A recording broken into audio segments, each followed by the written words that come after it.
Hello everyone, स्वागत है आप सभी का आपके अपने YouTube channel the future coaching में। मैं स्वाति स्वागत करती हूँ आप सभी का आपकी जर्नल स्टडीज की क्लास में। देखिए, जैसा कि आप सभी जानते हैं कि जर्नल स्टडीज जो है आपका जो जीडी का एग्जाम होने वाला है, एसएससी जीडी का जो एग्जाम होने वाला है, ठीक है, तो उसके लिए ये एक बहुत मस्ट और इम्पोर्टेंट सब्जेक्ट है। ठीक है, तो 1 जनवरी से हम आपको ये क्लासेस देना स्टार्ट कर रहे हैं। प्रैक्टिस क्लास है। आई नो दैट कि भाई आप लोग अपनी पढ़ाई रेगुलर बेसिस पे कर रहे होंगे, राइट। सो ये एक केवल प्रैक्टिस सेशन है कि जहाँ पे आप ये देख सकते हैं कि भाई आपका जो एक तैयारी है वो किस लेवल तक है। ठीक है, तो चलिए स्टार्ट करते हैं अपने फर्स्ट क्वेश्चन के साथ। तो हमारा फर्स्ट क्वेश्चन आता है कि सूर्य से दूरी के अनुसार थर्ड ग्रह कौन सा है ना। भाई हमारा सौरमंडल है, राइट, पूरा कंप्लीट। उसके बीच में एक क्या है, सन है हमारा, और सन के चारों तरफ फिर हमारे क्या हैं, ऑर्बिट्स बने हुए हैं। उन ऑर्बिट्स में एक एक करके हमारे क्या है, ग्रह मौजूद है। ठीक है, तो सबसे पहला ग्रह हमारा कौन सा आ जाता है, बुध आ जाता है, राइट। देन कौन सा आता है, शुक्र। देन कौन सा आता है, पृथ्वी। तो हमसे पूछा गया है कि सूर्य से दूरी के अनुसार हमारा जो तीसरा ग्रह है वो कौन सा है। तो हमारा सही आंसर क्या होगा, पृथ्वी होगा। क्लियर है बात। ठीक है, तो इसके साथ साथ मैं आपको एक चीज और बताना चाहूंगी। देखेंगे जो हमारी सन है, यानी कि पहले क्या आ गया, सूरज आ गया, सूर्य आ गया, सन आ गया। ठीक है, सन के बाद हमारा कौन सा ग्रह आ जाता है, बुध आ जाता है। बुध के बाद आ जाता है शुक्र। शुक्र के बाद कौन सा आ जाता है, पृथ्वी, राइट। फिर मंगल, राइट। फिर मंगल के बाद आ जाता है हमारा बृहस्पति। ठीक है, तो मंगल तक की बात करते हैं, बुध से मंगल तक की बात करते हैं। तो ये हमारे माने जाते हैं, ये आंतरिक ग्रह माने जाते हैं। ठीक है, ये कौन से माने जाते हैं, आंतरिक ग्रह माने जाते हैं। और इनके बाद फिर हमारे जो आ जाता है बृहस्पति, शनि, अरुण, वरुण। ठीक है, बृहस्पति, शनि, अरुण, वरुण। ठीक इनको हम क्या कहते हैं, इनको बाह्य ग्रह कहते हैं। ठीक, बृहस्पति, शनि, अरुण और वरुण। ठीक है, ये कौन से हो जाते हैं हमारे, ये हो जाते हैं हमारे बाह्य ग्रह। ठीक है, इतनी चीज क्लियर है। चलिए नेक्स्ट क्वेश्चन पर चलेंगे। ये कहते हैं कि पृथ्वी पर पानी व स्थल का जो प्रतिशत है वो क्या है। ठीक है, देखो हमें एक तरह से देखे तो 100% देखना है। तो अब अगर आप इनको सबको देखोगे ना तो ये सारे 100% में आ रहे हैं। ठीक, चारों ऑप्शन को आप प्लस करके देख लो। लेकिन हमें बताना है कि पानी और स्थल का जो परसेंटेज है वो कितना है। ठीक है, तो देखो जो हमारी पृथ्वी पर पानी है, राइट, वो पानी का परसेंटेज मैं आपको बता दूं 71% है। ठीक है, तो उसके हिसाब से हमारा जो सेकंड आंसर है वो बिल्कुल सही हो गया, 71% और 29। तो 71% तो पानी है और 29% हमारा क्या है, स्थल है। ठीक है, 3:4 है ना, कि जो हमारा 3 हिस्से है वो पानी से भरा हुआ है। ठीक है ना, क्लियर है। चलिए नेक्स्ट क्वेश्चन पर चलते हैं। ये कहते हैं कि महात्मा बुद्ध को ईश्वर मानने वाले समुदाय को क्या कहते हैं, है ना। महात्मा बुद्ध को ईश्वर मानने वाले समुदाय को क्या कहते हैं। जो महात्मा बुद्ध हैं उनका समुदाय जो था पहले जब वो थे, प्रेजेंट थे, तो उनका वो पूरा एक अकेले में था कि भाई हाँ हम लोग हैं तो वो हम बुद्ध को मानते हैं केवल। लेकिन फिर उनका जो समुदाय था उनके जाने के बाद 2 समुदायों में बट गया था, जिनको महायान और हीनयान कहा जाता है। तो जो महात्मा बुद्ध को ईश्वर मानते हैं उस समुदाय को कौन क्या कहा जाता है, महायान कहा जाता है। ठीक है, और जो हीनयान है, हीनयान का मतलब होता है महापुरुष। ठीक है, तो महात्मा बुद्ध को जो महा ईश्वर समझते हैं उसको क्या कहते हैं, महायान। और हीनयान का क्या मतलब होता है, महापुरुष होता है। ठीक है, चलिए नेक्स्ट क्वेश्चन पर चलेंगे। ये कहते हैं भारतीय संविधान की प्रस्तावना में कितने प्रकार के न्याय का उल्लेख है। ठीक है, जो भारतीय संविधान है, कॉन्स्टिट्यूशन है, उसमें सभी के लिए न्याय प्रणाली है। फिर वो चाहे जो पर्सन है वो चाहे किसी भी रिलीजन से, किसी भी कास्ट से या किसी से भी समुदाय से वो बिलोंग करता हो, ये चीज संविधान के लिए मैटर नहीं करती। संविधान ये कहता है कि अगर आप किसी कंट्री में रह रहे हैं तो आप सभी क्या हैं, आप सभी भारतीय हैं। ठीक है, तो भारतीय संविधान की प्रस्तावना में 3 प्रकार के, कितने प्रकार के, 3 प्रकार के न्याय का उल्लेख है। पहला है उसमें आर्थिक, जो आपके अमीरी और गरीबी वाला जो सिस्टम है वो नहीं होगा, वो सबके लिए है। मैंने कि अगर कोई गरीब है तो उसके लिए योजनाएं चलाइए, है ना। कोई भी ऐसा नहीं होना चाहिए कि भाई कोई काम करने के लिए एलिजिबल है लेकिन पैसों की तंगी की वजह से वो काम नहीं कर पा रहा, उसको पैसे वो कुछ रोजगार नहीं मिल रहा है, तो उनके लिए योजनाएं आप सरकार चलाए, ठीक है। दूसरा सामाजिक आ जाता है, ठीक। जो भी हमारे हर तरह के जो वर्ग के लोग हैं सबको इक्वालिटी मिलनी चाहिए, सबको काम करने का मौका मिलना चाहिए, सब इक्वल रहने चाहिए, ये सामाजिक न्याय कहता है। और दूसरा राजनीतिक, ठीक। राजनीतिक न्याय ये कहता है कि जो एलिजिबल है उसके लिए आप जेंडर नहीं देखोगे, वो मेल है फीमेल है डजेंट मैटर।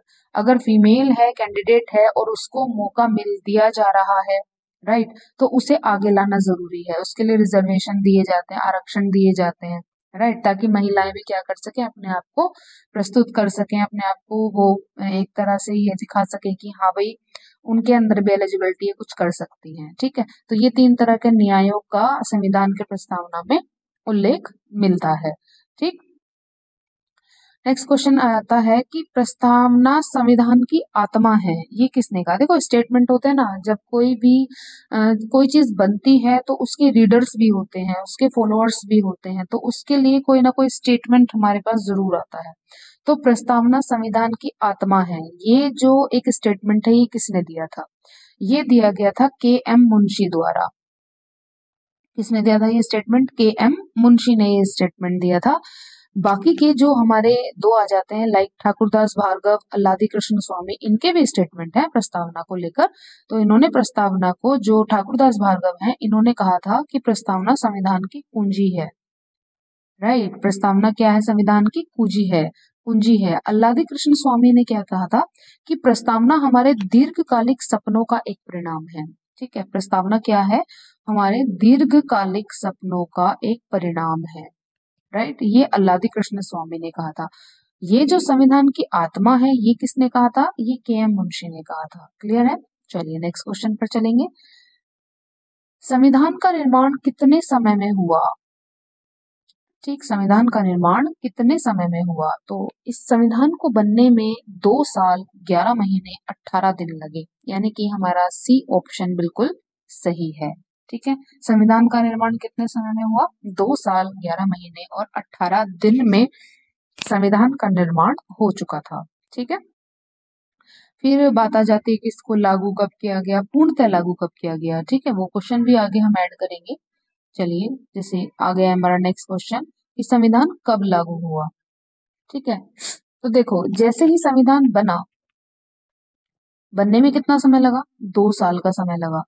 अब हमारा जो देश आजाद हुआ था वो कब हुआ था, 1947 को आजाद हुआ था, ठीक है। तो 1947 को आजाद होने के आप 2 साल के बाद का एस्टिमेट लगा लेंगे। देखो 46 तो हो नहीं सकता, 50 नहीं हो सकता है, 50 में क्या होता है, 26 जनवरी 1950। ये ऑप्शन बिल्कुल ठीक है, एक क्वेश्चन को देखें तो वो ऑप्शन ठीक है, लेकिन ये पूरी तरह से ठीक नहीं है, इस क्वेश्चन के लिए ठीक नहीं है, ठीक है। संविधान कब लागू हुआ था, तो उसका सही आंसर है 26 नवंबर 1949, ठीक है। लागू कब किया गया था, 26 जनवरी 1949 को लागू किया गया था, ठीक है। उसके बाद पूर्णतः कि अब इसको हम पूरी तरह से लोगों को अर्पित कर देंगे, तो वो हमारा जो नेक्स्ट क्वेश्चन में हम उसकी बात करेंगे, ठीक।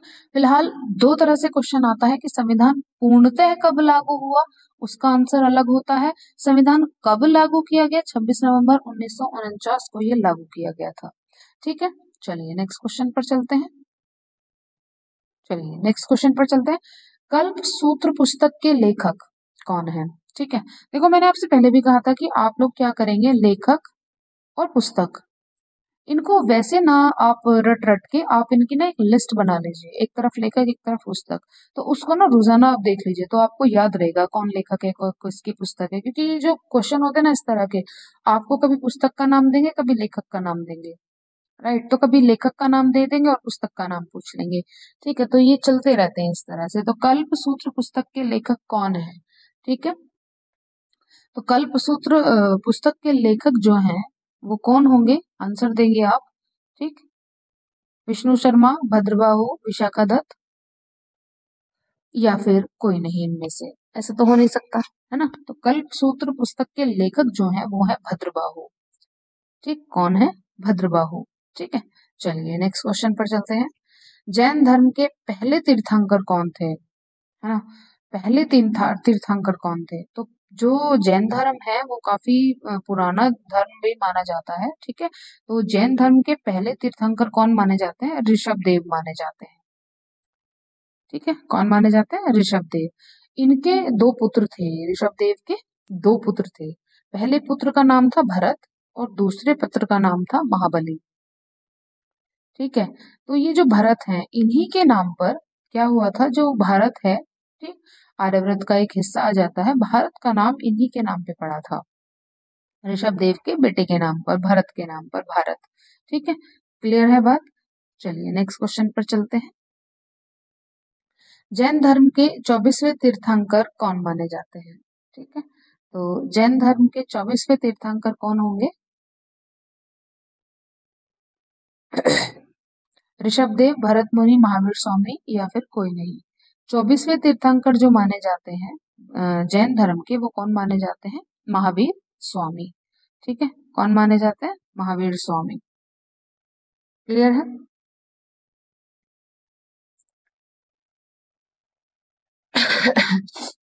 तो अगर अब मैं महावीर स्वामी की बात करूं, तो महावीर स्वामी का जो जन्म है वो माना जाता है कि वो 504 बीसी में हुआ था, ठीक है।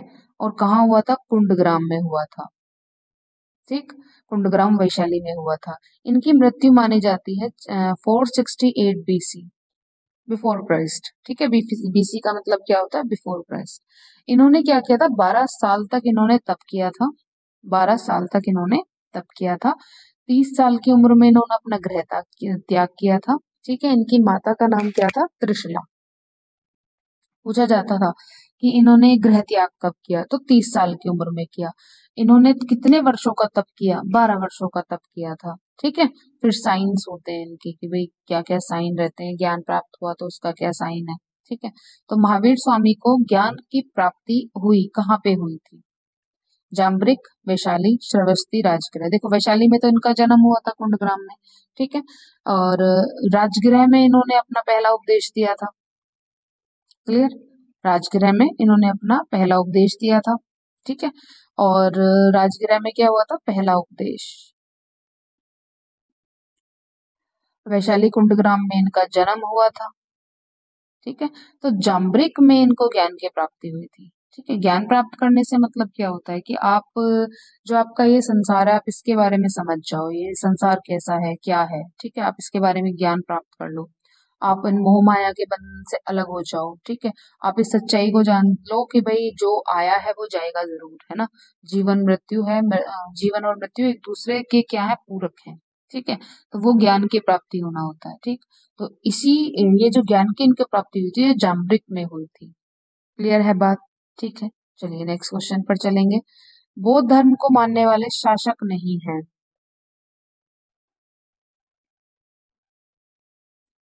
ठीक है। बौद्ध धर्म को मानने वाले शासक नहीं हैं। हमें ये बताना है कौन बौद्ध धर्म को मानने वाले शासक नहीं है। कनिष्क, बिंबिसार, संप्रीति या अशोक। देखो ये तो हमें पता है कि कनिष्क भी बौद्ध धर्म को मानने वाले हैं, बिंबिसार भी बौद्ध धर्म को मानने वाले हैं और अशोक भी बौद्ध धर्म को मानने वाले हैं। हमसे पूछा है नहीं है, ठीक है। तो क्वेश्चन में सबसे पहले आप इस चीज को पॉइंट आउट करोगे कि नहीं पूछा है ना, वरना गलती हो जाती है आंसर पे जाती, ठीक। तो इसका सही आंसर जो है वो है संप्रीति। क्या है सही आंसर? संप्रीति है, ठीक है। संप्रीति जैन धर्म को मानने वाले शासक रहे थे, ये बौद्ध धर्म को मानने वाले शासक नहीं थे, ठीक है। अब अगर चलो यहीं पे मैं आपको बताऊं कि बौद्ध धर्म को मानने वाले शासक कौन कौन थे। अशोक, बिंबिसार, कनिष्क, प्रसन्नजीत, ठीक है, प्रसन्नजीत, उदयन, गोपाल, ये बौद्ध धर्म को मानने वाले शासक थे, ठीक है। क्लियर है? चलो नेक्स्ट क्वेश्चन पर चलते हैं। जैन धर्म की कितनी शाखाएं हैं, ठीक। जैन धर्म की कितनी शाखाएं हैं? एक, दो, तीन, चार बताएंगे। जैन धर्म की कितनी शाखाएं हैं? तो जैन धर्म की है भाई दो शाखाएं, ठीक है। पहली है श्वेतांबर, ठीक, और दूसरी है दिगंबर, ठीक है। श्वेतांबर और दिगंबर। तो श्वेतांबर और दिगंबर में दोनों में फर्क क्या है जैन धर्म की शाखाओं में, कि जो श्वेतांबर हैं वो हैं सफेद वस्त्र धारण करते हैं और जो दिगंबर हैं वो नग्न रहते हैं। ठीक है, श्वेतांबर क्या करते हैं, सफेद वस्त्रों में रहते हैं, ठीक, और दिगंबर क्या करते हैं, नग्न वस्त्रों में, सॉरी नग्न वस्त्र नहीं, सॉरी माफी चाहूंगी, नग्न अवस्था में रहते हैं। ठीक है, क्योंकि ये कहते हैं कि भाई जो ये रहने लायक जगह है, यानी कि जो पृथ्वी है, पृथ्वी पर मनुष्यों के अलावा और भी ऑर्गेनिजम्स हैं, और भी यहाँ पे जीव जंतु रहते हैं, क्या वो सब कपड़े पहन के रह रहे हैं, नहीं ना। तो वो जैसे हैं वो वैसे ही उस चीज को क्या करते हैं, एक्सेप्ट करते हैं और उसी के साथ अपना पूरा जीवन वो ऐसे ही रहते हैं। तो दिगंबर भी यही मानते हैं। ठीक है, इसलिए वो नग्न रहते हैं। ठीक है, क्लियर है इतनी चीज। ठीक, चलिए नेक्स्ट क्वेश्चन पर चलेंगे। जैन धर्म के त्रिरत्न में से नहीं है। त्रिरत्न, जो 3 रत्न इन्होंने बताए थे, सम्यक दर्शन, सम्यक ज्ञान, सम्यक आचरण, कि एक मनुष्य को ये 3 रत्नों से सुशोभित होना चाहिए। ठीक है, इन 3 रत्नों से सुशोभित होना चाहिए। तो आंसर तो आपको अलग ही नजर आ रहा होगा, इसमें त्रिरत्नों में से नहीं है। सही आंसर क्या होगा, दुष्कर्म। दुष्कर्म त्रिरत्नों में से नहीं माना जाता है। ठीक, क्लियर है। चलिए नेक्स्ट क्वेश्चन। जैन धर्म को मानने वाले शासक नहीं है। ठीक, अभी हमने क्या पढ़ा था कि बौद्ध धर्म को मानने वाले शासक कौन नहीं थे। ठीक, अब क्या करने जा रहे हैं कि जो जैन धर्म को नहीं मानते हैं। ठीक है, चलिए अब जरा इस क्वेश्चन को देखो, पढ़ो, बताओ, अपना आंसर अपने पास रखो, फिर मैं बताऊंगी। ठीक है, चलिए। जैन धर्म को मानने वाले शासक नहीं हैं।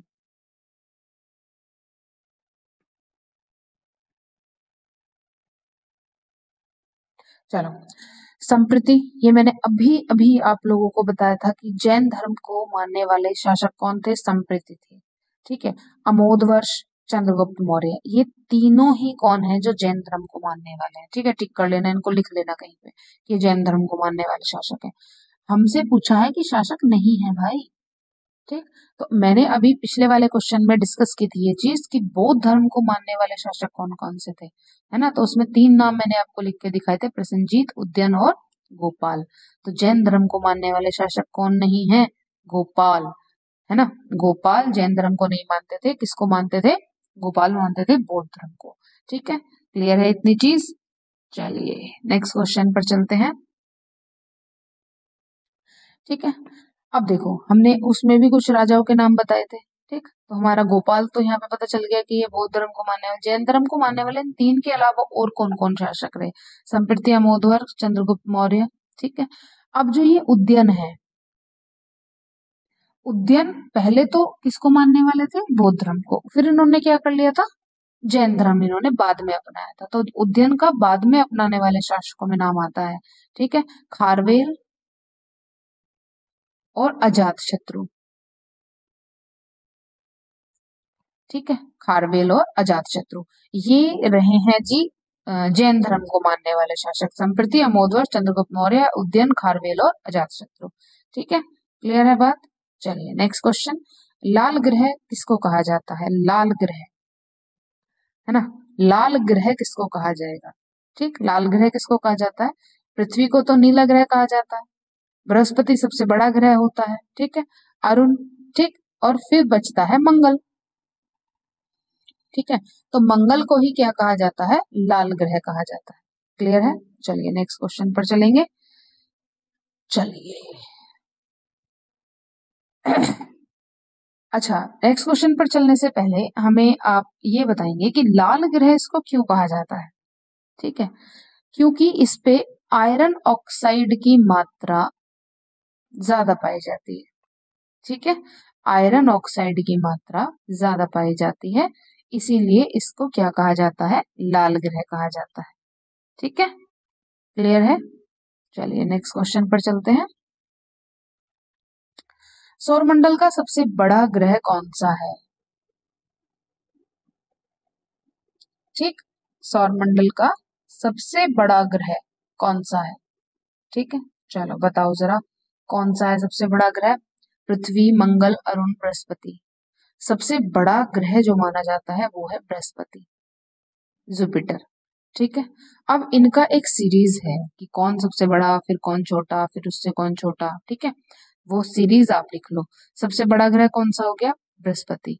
बृहस्पति के बाद कौन सा आ जाता है? शनि। ठीक है, शनि के बाद कौन सा आ जाता है? अरुण। अरुण के बाद आता है वरुण।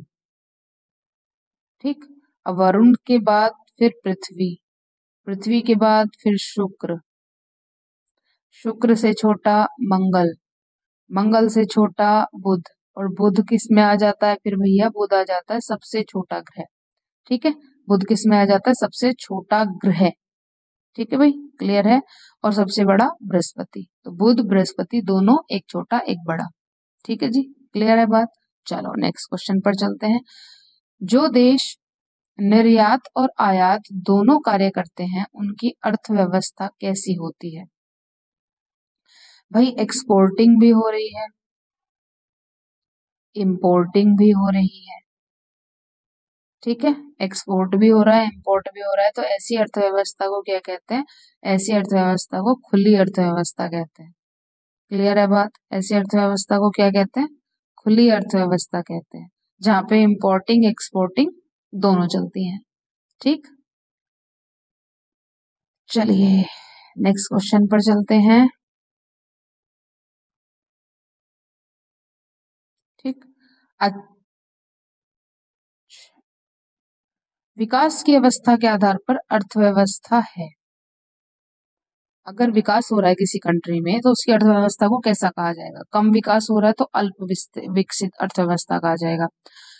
डेवलपिंग है, चल रहा है विकास, तो उसको विकासशील कहा जाएगा। डेवलप्ड हो चुकी है, अब केवल उसको मेंटेन रख रहे हैं, तो उसको विकसित कहा जाता है। ठीक है, तो ये तीनों ही आंसर हमारे सही है। अच्छा, जब भी इस तरह की कंडीशन आती है कि तीनों आंसर सही है, तो उसमें आप तीनों में से कोई भी टिक नहीं करोगे, आप उसमें ये सभी, वरना वो आंसर गलत माना जाता है। ठीक है, तो ये सभी आंसर आपका क्या होगा? बिल्कुल सही होगा। विकास की अवस्था के आधार पर ये तीनों ही अवस्थाएं आ जाती हैं अर्थव्यवस्था की, विकसित, विकासशील और अल्प विकसित। ठीक है, चलिए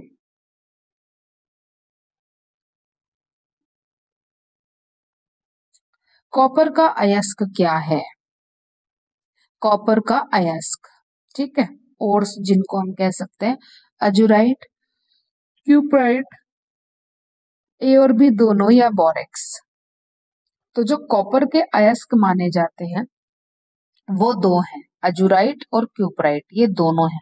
ठीक, तो कॉपर का अयस्क आपसे पूछा है, तो दैट नॉट मीन कि आप इसमें से किसी एक पर टिक कर दोगे, चलो जी हमारा आंसर सही हो गया। जैसे कि मैंने पीछे बताया कि अगर दो आंसर आपके से ऑप्शन में वो चीज है तो आपका आंसर वही सही होगा, ए और बी दोनों, ये आपका आंसर सही होगा, ना कि इनमें से कोई एक।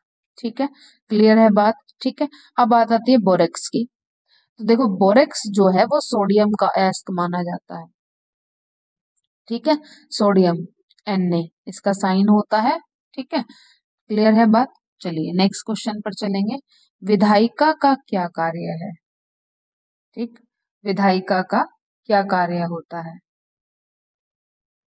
कानून का निर्माण करना, कानून को लागू करना, न्याय देना, या कुछ नहीं।